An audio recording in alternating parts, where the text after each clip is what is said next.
শৈশবকালে যখন বাদবাকি কিশোরেরা স্বপ্ন দেখে ডাক্তার হওয়ার, স্বপ্ন দেখে ইঞ্জিনিয়ার হওয়ার, কিংবা স্বপ্ন দেখে বড় কোনো চাকরিজীবী হওয়ার, সেই বয়সেই কিনা তিনি স্বপ্ন দেখেছেন একজন বুল ফাইটার হওয়ার।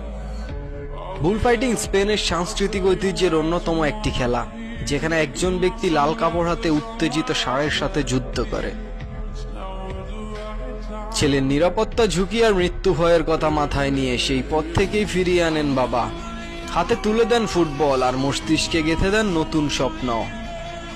বাবার দেওয়া সেই স্বপ্ন আর ভাইয়ের প্রিয়রস প্রচেষ্টায় সেই ছোট্ট কিশোরটাই হয়ে যান বর্তমান জেনারেশনের সেরা ডিফেন্ডার ও আধুনিক ডিফেন্সের রূপকার সার্জিও রামোস। 30 মার্চ 1986 স্পেনের আন্দালুসিয়া সেভিয়া প্রদেশের কামাস নামক ছোট্ট একটা শহরে এই আধুনিক ডিফেন্সের রূপকারের জন্ম। ছোটবেলা থেকেই তিনি ছিলেন দক্ষ আর কঠোর পরিশ্রমী। তখন থেকেই ছিলেন শরীরের প্রতি যত্নশীল। 14 বছর বয়সেই বড় ভাই রেনে রামোস তাকে ভর্তি করে দেন সেভিয়া এফসির যুব একাডেমিতে। প্রথম দিকে রাইট ব্যাক পজিশনে খেললেও তার বিচক্ষণতা ও ডিফেন্সিভ কৌশল দেখে কোচ তাকে সেন্টার ব্যাক পজিশনে নিয়ে আসেন এবং সেখানেই স্থায়ী করে গড়ে তোলেন। 2004 সালে মাত্র 17 বছর বয়সে সেভিয়ার মূল দলে অভিষেক হয়ে যায় তার। এরপর থেকেই শুরু হয় রামোসের প্রফেশনাল ফুটবলের পথযাত্রা। ডিফেন্সিভ স্কিল আর ট্যাকলিং দেখিয়ে আলোচনায় চলে আসেন মিডিয়ায়।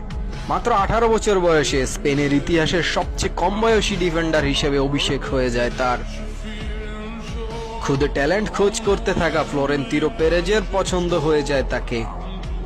27 মিলিয়ন ইউরোর বিনিময়ে মাত্র 19 বছর বয়সী এই ডিফেন্ডারকে মাদ্রিদে নিয়ে আসেন তিনি, অন্তর্ভুক্ত করেন গ্যালাকটিকো প্রজেক্টে। এর পরের অধ্যায়টা রামোসের জীবনের স্বর্ণযুগ। 2005 থেকে 2021 প্রায় এক যুগেরও বেশি সময় পার করে মাদ্রিদের ক্যারিয়ারে খেলেন 671টি ম্যাচ এবং অর্জন করেন 22টি মেজর ট্রফি। একজন সেন্টার ব্যাক হয়ে করেন 100টিরও বেশি গোল।